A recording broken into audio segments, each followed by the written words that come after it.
చేస్తూ ఉంటే వాళ్ళు ఎక్స్ట్రీమ్ జిహాదిస్టు అసలు మనం పక్కన ఇన్ఫిడల్స్ ఇస్లాంని ఫాలో వాళ్ళని నరికేయాలన్నా వాళ్ళ గోల్డ్ కాయిన్స్లో సిలువ కనిపించినా వాళ్ళు యాక్సెప్ట్ చేసేవాళ్ళు.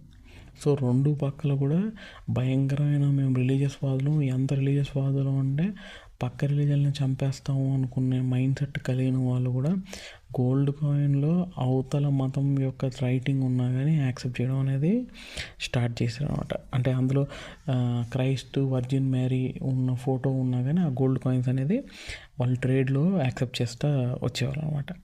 ఓకే, సో దీన్ని బట్టి ఏమర్థం అవుతుందంటే హ్యూమన్స్ పరంగా వేరే కల్చర్, రిలీజన్ యాక్సెప్ట్ చేయకపోయినా మనీ పరంగా వచ్చేసరికి అన్నిటిని యాక్సెప్ట్ చేస్తారు when it comes to trade and commodities అనేది.